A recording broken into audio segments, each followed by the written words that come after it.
আসসালামু আলাইকুম, welcome to ইজিল্যান্ড 24। প্রিয় শিক্ষার্থীরা, তোমরা সবাই নিশ্চয়ই ভালো আছো। আজ আমি চতুর্থ সপ্তাহে অ্যাসাইনমেন্ট নিয়ে তোমাদের সামনে হাজির হয়েছি। তার আগে সবাইকে ছোট্ট একটি রিকোয়েস্ট, যারা আমার চ্যানেল নতুন অবশ্যই চ্যানেলটি সাবস্ক্রাইব করবা এবং পরবর্তী যে কোনো আপডেট সবার আগে পাওয়ার জন্য নোটিফিকেশন অল বাটনটি ক্লিক করে রাখবা। আজ আমি চতুর্থ সপ্তাহের ষষ্ঠ শ্রেণীর বিজ্ঞান অ্যাসাইনমেন্ট নিয়ে তোমাদের সামনে হাজির হয়েছি। তার আগে একটু প্রশ্নটা সম্পর্কে আমি আলোচনা করে নিই। দেখো, ষষ্ঠ শ্রেণী ক্রম নির্ধারিত কাজ দিয়ে, অর্থাৎ এটা দ্বিতীয় অ্যাসাইনমেন্ট বিজ্ঞান। অধ্যায় এবং বিষয়বস্তুর শিরোনাম এখানে দিয়ে আছে। দেখো, সপ্তম অধ্যায় পদার্থের বৈশিষ্ট্য এবং বাহ্যিক প্রভাব, পার্ট 1 থেকে 3 পদার্থের বৈশিষ্ট্য শ্রেণীবিন্যাস, পার্ট 4 থেকে 6 ধাতু অধাতুর বৈশিষ্ট্য, পার্ট 7-8 ধাতু অধাতুর বিদ্যুৎ পরিবাহিতা। এরপর সপ্তম অধ্যায় হচ্ছে পদার্থের বৈশিষ্ট্য এবং বাহ্যিক প্রভাব, পার্ট 9 থেকে 11 হচ্ছে গলনাঙ্ক এবং স্ফুটনাঙ্ক। অ্যাসাইনমেন্ট অথবা নির্ধারিত কাজগুলি দেখো। প্রথম চিত্র, দ্বিতীয় চিত্র বরফ এবং আগুন দেওয়া আছে। ক বলছে বিদ্যুৎ পরিবাহী ও অপরিবাহী পদার্থের নাম লিখো। খ বিদ্যুৎ পরিবহনে তামার তার ব্যবহারের কারণ কি। গ উদ্দীপকের প্রথম চিত্রে মম গলে পড়ায় পরবর্তী অবস্থা ব্যাখ্যা করো। ঘ চিত্রের পদার্থ দুটির গলনাঙ্ক ও হিমাঙ্ক কি একই, পাঠ্যপুস্তকের আলোকে বিশ্লেষণ করো। এখানে যেটা মূল্যায়ন নির্দেশ দেওয়া আছে, নির্ভুল তথ্য এবং যুক্তিসম্মত ব্যাখ্যা প্রদান করতে হবে। প্রশ্নের চাহিদা অনুযায়ী উত্তর প্রদানের সক্ষমতা, প্রশ্নের অনুধাবন ক্ষমতা, বিষয়বস্তুর গভীরতা এবং প্রয়োগ ক্ষমতা। দেখো, প্রথমটির আমি উত্তর 1 নং প্রশ্নের উত্তর দেখো। ক নং দেখো, বিদ্যুৎ পরিবাহী এবং অপরিবাহী পদার্থের নামগুলো। উত্তর বিদ্যুৎ পরিবাহী পদার্থ দেখো, বিদ্যুৎ পরিবাহীর মধ্যে রূপা, তামা, অ্যালুমিনিয়াম, সোনা, দস্তা, পিতল, লোহা, টিন, নিকেল, ইস্পাত, সিলভার, সীসা, ম্যাঙ্গানিজ ইত্যাদি।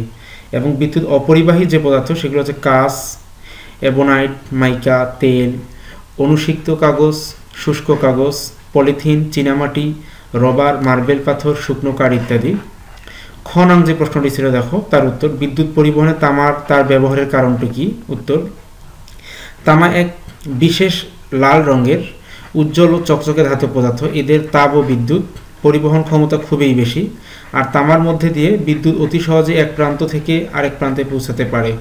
তামা বিদ্যুৎ সুপরিবাহী, দামি, সস্তা, সহজলভ্য, সহজে কাটা যায় কিংবা জোড়া দেওয়া যায়। অ্যালুমিনিয়াম ও বিদ্যুৎ সুপরিবাহী, কিন্তু তাতে অ্যালুমিনিয়াম অক্সাইড তৈরি হয়, যা পরবর্তী এখানে বানানটা একটু হয়েছে, সময়ে বিদ্যুৎ প্রবাহে বাধা দেয়। রূপা ও বিদ্যুৎ সুপরিবাহী কিন্তু অনেক দামি। স্টিল অনেক শক্তিশালী, কিন্তু এর বিদ্যুৎ পরিবাহিতা কম। তাই সব দিক থেকে বিবেচনা করলে বৈদ্যুতিক তারে তামার ব্যবহারই সবচেয়ে সুবিধাজনক। গ নং দেখো, প্রশ্ন বলছে উদ্দীপকের প্রথম চিত্রে মম গলে পড়ার পরবর্তী অবস্থা ব্যাখ্যা করতে হবে। দেখো উত্তর, মম একটি কঠিন পদার্থ। আমরা জানি কঠিন পদার্থকে তাপ দিলে তা পদার্থে পরিণত হয়। উদ্দীপকের প্রথম চিত্রে মমে তাপ দিলে সেটি গলে তরল মমে পরিণত হয়। নিচে এর কারণ ব্যাখ্যা করা হলো। যে তাপমাত্রায় কোনো কঠিন পদার্থ গলে তরলে পরিণত হয়, ওই তাপমাত্রাকে এই পদার্থের গলনাঙ্ক বলে। আমরা জানি মমের গলনাঙ্ক 57 ডিগ্রি সেলসিয়াস, অর্থাৎ 57 ডিগ্রি সেলসিয়াস। তাপমাত্রার মোম গলতে শুরু করবে এবং সবশেষে তা করলে পরিণত হয়। পদার্থকে তাপ প্রয়োগ করলে এর তাপমাত্রা বাড়তে থাকে, কিন্তু গলনাঙ্কে পৌঁছানোর পর তাপ প্রয়োগ সত্ত্বেও এর তাপমাত্রা বৃদ্ধি পায় না।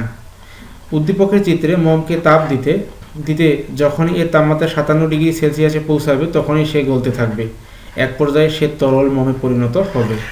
এরপর ঘ দেখো, ঘ প্রশ্নটি ছিল চিত্রে পদার্থ দুটির গলনাঙ্ক ও হিমাঙ্ক কি একই, পাঠ্যপুস্তকের আলোকে বিশ্লেষণ করো। দেখো উত্তরটি, উদ্দীপকের প্রথম চিত্রে পদার্থটি মম এবং দ্বিতীয় চিত্রের পদার্থটি হচ্ছে বরফ। শুধু মম এবং বরফই নয়, প্রায় সকল পদার্থের গলনাঙ্ক সমান। নিচে তা বিশ্লেষণ করা হলো। যে তাপমাত্রায় কোনো কঠিন পদার্থ গলে তরলে পরিণত হয়, ওই তাপমাত্রাকে ওই পদার্থের গলনাঙ্ক বলে। আবার যে তাপমাত্রায় কোনো তরল পদার্থ জমে কঠিন পদার্থে পরিণত হয়, সেই তাপমাত্রা তাকে ওই পদার্থের হিমাঙ্ক বলে। যদি আমরা মোমকে তাপ দেই, তবে দেখা যাবে 57 ডিগ্রি সেলসিয়াস তাপমাত্রায় মোম গলতে শুরু করবে এবং এক পর্যায়ে সে তরল মোমে পরিণত হবে।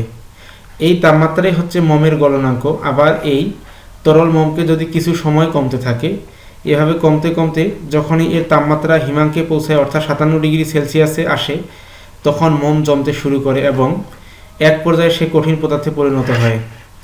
অন্যদিকে বরফে গলনাঙ্ক ও হিমাঙ্ক সমান এবং এই তাপমাত্রা হচ্ছে 0 ডিগ্রি সেলসিয়াস। যদি বরফকে তাপ দেওয়া হয় তবে দেখা যাবে 0 ডিগ্রি সেলসিয়াস তাপমাত্রায় বরফ গলে তরল পদার্থে অর্থাৎ পানিতে পরিণত হবে। আবার এই তরল পদার্থ তথা 0 ডিগ্রি সেলসিয়াস তাপমাত্রায় জমে কঠিন পদার্থে পরিণত হয়। সুতরাং বলা যায় সকল পদার্থের গলনাঙ্ক হিমাঙ্ক সমান। তো আজ বিজ্ঞান এই পর্যন্তই। তোমার ভিডিওটি কেমন লাগলো তা জানাতে অবশ্যই কমেন্ট বক্সে কমেন্ট করবা, এবং যদি ভালো লাগে বেশি বেশি করে শেয়ার করবা এবং আমার চ্যানেলটি সাবস্ক্রাইব করবা। ধন্যবাদ।